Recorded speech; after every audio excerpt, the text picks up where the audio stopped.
మనం ఆరోగ్యంగా ఉండాలంటే రోజు పౌష్టికాహారం తీసుకోవడం ఎంత అవసరమో వేలకు భోజనం చేయడం, నిద్రించడం, వ్యాయామం చేయడం కూడా అంతే అవసరం. ఇక వీటితో పాటు రోజుకు తగినన్ని నీళ్లు కూడా తాగాల్సి ఉంటుంది. రోజు గోరువెచ్చని నీళ్లను తాగితే మరెన్నో లాభాలు అందుకోవచ్చు. సాధారణ నీటికి బదులు గోరువెచ్చని నీటిని తాగితే అనేక ప్రయోజనాలు ఉంటాయి. గోరువెచ్చని నీటిని తాగితే పలు వ్యాధుల నుంచి బయటపడవచ్చు. మనం అన్ని రకాలుగా ఆరోగ్యంగా ఉంటామని అంటున్నారు.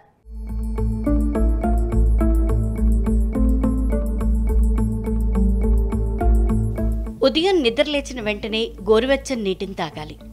ఇలా తాగటం వల్ల జీర్ణ వ్యవస్థ శుభ్రంగా మారుతుంది. పేగులు క్లీన్ అవుతాయి. జీర్ణాశయం, పేగుల్లో ఉండే వ్యర్థాలు, టాక్సిన్లు బయటకు పోతాయి. మలబద్ధకం ఉండదు. అలాగే గ్యాస్, ఎసిడిటీ, కడుపుబ్బరం నుంచి ఉపశమనం లభిస్తుంది. జీర్ణ సమస్యలు తగ్గుతాయి. గోరువెచ్చని నీటిని తాగటం వల్ల శరీర మెటబాలిజం పెరుగుతుంది. దీంతో రోజంతా క్యాలరీలు ఖర్చు అవుతూనే ఉంటాయి. ఫలితంగా కొవ్వు కరుగుతుంది. అధిక బరువు తగ్గుతారు. కనుక అధిక బరువు తగ్గాలన్న ప్లాన్లో ఉన్నవారు రోజు గోరువెచ్చని నీటిని తాగితే ప్రయోజనం ఉంటుంది. గోరువెచ్చని నీళ్లను తాగటం వల్ల శరీరంలో రక్త సరఫరా మెరుగుపడుతుంది. దీంతో బీపీ నియంత్రణలోకి వస్తుంది. హై బీపీ ఉన్నవారికి మేలు చేస్తుంది. అలాగే ముక్కు దిబ్బడ తొలగిపోతుంది. శ్వాసకోశ సమస్యల నుంచి ఉపశమనం లభిస్తుంది. గోరువెచ్చని నీళ్లను తాగితే శరీర రోగ నిరోధక వ్యవస్థ బలంగా మారి ఇమ్యూనిటీ పవర్ పెరుగుతుంది. దీంతో వ్యాధులు, ఇన్ఫెక్షన్ల నుంచి రక్షణ లభిస్తుంది. అలాగే శరీర ఉష్ణోగ్రత పెరిగి చెమట వస్తుంది.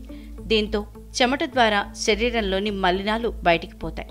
శరీరం అంతర్గతంగా శుభ్రంగా మారుతుంది.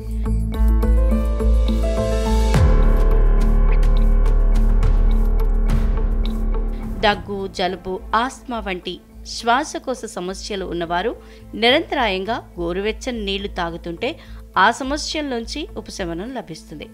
ముఖ్యంగా గొంతు, ఊపిరితిత్తుల్లో పేరుకుపోయిన శ్లేష్మం కరిగిపోతుంది. దీంతో శ్వాసకోశ సమస్యల నుంచి ఉపశమనం లభిస్తుంది. శరీరంలోని వ్యర్థాలు బయటకు పోతాయి కనుక కిడ్నీలు ఆరోగ్యంగా ఉంటాయి. అలాగే కిడ్నీల్లో స్టోన్లు ఏర్పడకుండా చూసుకోవచ్చు. అలాగే షుగర్, కొలెస్ట్రాల్ లెవెల్స్ నియంత్రణలో ఉంటాయి. గుండె ఆరోగ్యంగా ఉంటుంది. గుండె పనితీరు మెరుగుపడుతుంది. ఇలా గోరువెచ్చని నీటిని తాగటం వల్ల ఎన్నో అద్భుతమైన ఆరోగ్యకర ప్రయోజనాలు పొందవచ్చు. కాబట్టి రోజు ఈ నీళ్లను తాగటం మర్చిపోకండి. మేమందించిన సమాచారం కేవలం మీకు అవగాహన కోసం మాత్రమే. ఆరోగ్య సమస్యలున్న వారు మా ఈ విధానాన్ని పాటించే ముందు వైద్య నిపుణుల సూచనలు తీసుకోవటం మంచిది.